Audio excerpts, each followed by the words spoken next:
All right. Welcome back, everyone. Ready for another deep dive. Oh, always. Awesome. So today we're going Hollywood.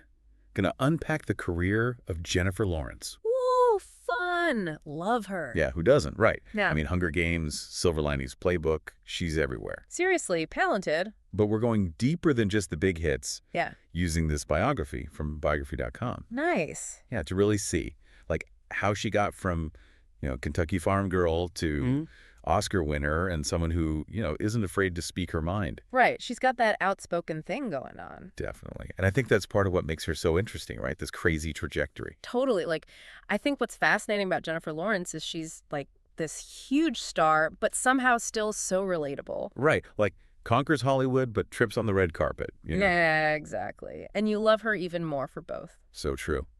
And speaking of unexpected turns, did you know she was discovered at 14? No way, really. Yeah, just a family vacation, New York City. Someone takes your picture, boom, screen test. Wow, what are the chances? It's like 1 minute you're thinking college, the next movie star. Right. Makes you wonder, like, how that early exposure, so young, shaped her whole approach to fame. Totally. It's like a Hollywood crash course before you even know what you want for dinner. And she jumped right in. That same summer, filming commercials, even got a role in a movie, Devil You Know. Oh, yeah, I remember that one. It, didn't come out for years, right? Yeah, crazy, huh? Oh. Imagine that. You put all this work in, then gotta wait forever to see it. Talk about needing resilience. Big time. But her family was all in, moved to L.A. to support her. Wow, that's a leap of faith.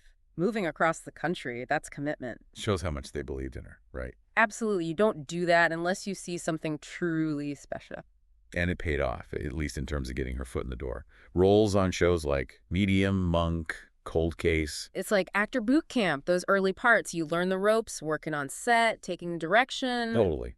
Building relationships, the groundwork for that confidence she has now. Yeah, it's fascinating to see how that all plays out, those smaller roles building to the big screen. Right. And then, bam, her first big break, The Bill Engvall Show. Oh, yeah, that was a good one. Maybe not what she's most famous for, but steady work.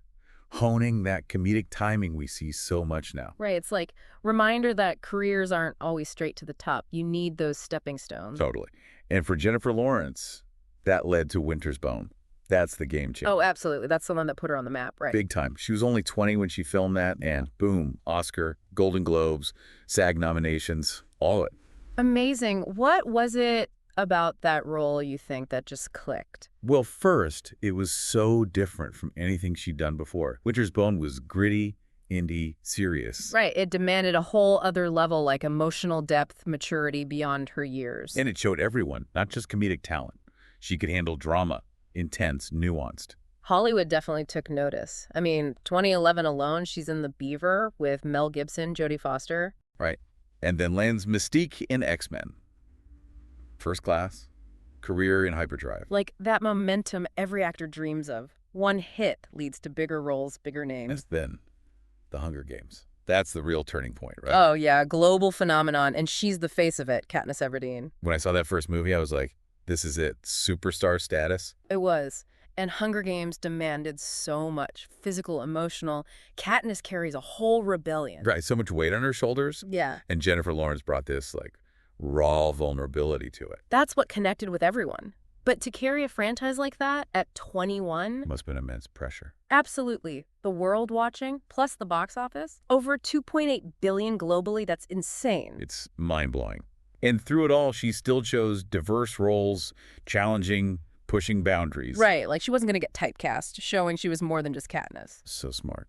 What were some of the standout projects for you after Hunger Games? Well, 2012 was a big one. House at the End of the Street, kind of a typical thriller, but then Okay, I'm sensing a butt here. 2 films with Bradley Cooper, The Falling AD Silver Linings Playbook.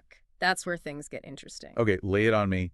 Why Silver Linings Playbook? What made that so pivotal? It was this beautiful, nuanced look at mental health, family.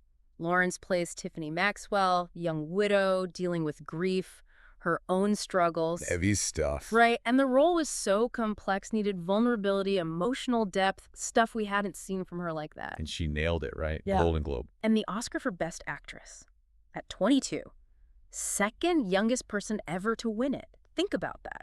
That's going to change your whole perspective, career trajectory, everything. Like, launched into a new stratosphere. Totally. And she didn't slow down. Next year, David O. Russell again, American Hustle. And another Oscar nom, her second Golden Globe. It's like, okay, this isn't luck anymore. Exactly, a pattern. Choosing those meaty roles, growing as an actress, they had this creative synergy, her and Russell. Like, they cracked the code for amazing films. But even beyond that, bold choices. X-Men, Apocalypse, then 2015, Joy. Miracle Mop inventor, right?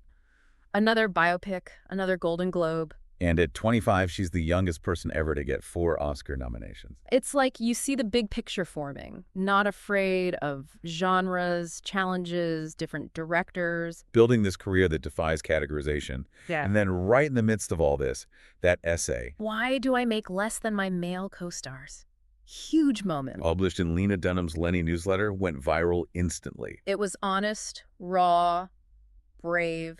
Not just complaining, she admitted she didn't negotiate harder. Right, fear of seeming difficult, spoiled, like so many women feel. It was like holding up a mirror to Hollywood, to all of us, asking, why are we afraid to ask for what we deserve? Powerful stuff. Yeah. And it sparked this huge conversation about the pay gap, way beyond Hollywood. Absolutely. Her experience, the response, it makes you wonder how that impacted her choices after. Like, it tapped into something bigger than herself, changed the course of things. And that's where things get really interesting. It's like, how do you navigate that?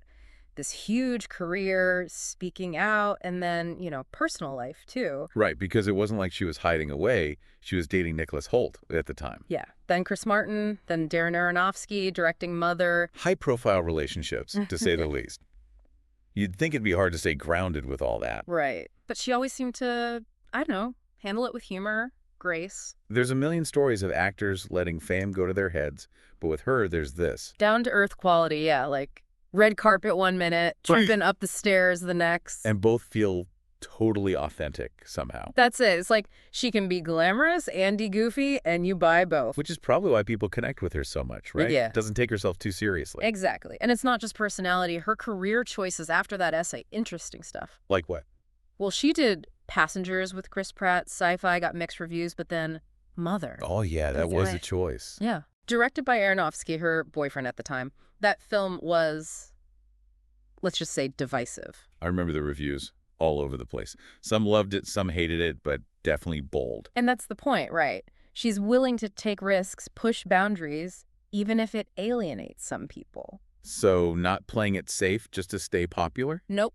Then she did Red Sparrow, Russian Spy, again, totally different. Like, she was actively avoiding getting pigeonholed more than just the girl next door, Exactly. And all this is happening while her personal life is changing, too. Right, because in 2019, she marries Cook Maroney, art gallery director. Out of the Hollywood bubble, seems like a good fit. And then 2022, their first child. Makes you wonder if motherhood shifted her priorities, Yeah. roles she chooses, causes she supports. Something to watch for sure. But speaking of causes, she wasn't just, talking the talk. Right, the Jennifer Lawrence Foundation. I was just thinking about that. Supporting all sorts of things. Abused youth, people with disabilities, medical care. It's like a reminder that she's using her platform for good, not just fame or industry complaints. Admirable, right. She could easily just enjoy her wealth, focus on acting, but she's not. Makes you think about the impact celebrities can have when they use their influence like that. It's not just donating money, it's awareness, lending your voice, showing up for what you believe in. So, zooming out, looking at her whole career, what do you think makes her so captivating? It's tough to pin down, but there's an authenticity to her, I think, that shines through. Like, whether it's red carpet, interviews, speaking out, it feels like what you see, what you get. And that's refreshing, especially in Hollywood, where so much is image, Totally. But also, let's not forget, she's incredibly talented, pushing herself with every role. Constant exploration, personal A&D professional, not content to just coast on early success. So what do you think? What's her lasting impact going to be on Hollywood, on culture overall? I mean, it's tough to say for sure, right? Legacies take time. True, but she's already kind of changed the game, hasn't she? Oh, absolutely. Like, you can be a successful actress without fitting that cookie-cutter mold. Right. Being outspoken, even when it's risky, using her platform for change in the industry, outside it. I think it goes even deeper than that, like specific roles or causes. It's the example she sets, Especially for young people, women especially. Like, it's okay to be ambitious. To speak your mind, Be yourself, even if it gets messy sometime. Permission to embrace being different, demand more, that kind of thing. And she does it all with this humor, this humility that makes it even more powerful. It's not preachy. It's like, hey, this is me. Let's talk. So thinking about our listeners, why should this matter to someone who's not like an actor or whatever? Good question. Because at its heart, it's not really about Hollywood, is it? No, it's finding your voice, whatever that means, embracing who you are, using what you've got to make things better. Having the guts to speak up, even when it's tough, and knowing you don't have to be perfect to make a difference. That's huge. Like, we all have that potential to inspire, to leave things better than we found them. And sometimes the most powerful thing is just being yourself, flaws and all. Well said. So Jennifer Lawrence, her story's not over, but she's left a mark, that's for sure. Unique, inspiring, you can achieve huge things. And D, stay true to yourself. And D, use that to do good. It's been a fascinating deep dive, right? Early days to Oscars, outspokenness, philanthropy, the whole deal. But I think the biggest takeaway is how it can inspire us to find our own voices, make our own WN mark. As we wrap up, one last thought. Her story's about authenticity, resilience, challenging the norm. But it's still being written right. What's the next chapter, and how does it make you want to write yours? Good stuff to think about. Thanks for joining us on this deep dive into the life of Jennifer Lawrence. Until next time, keep exploring, keep diving deep.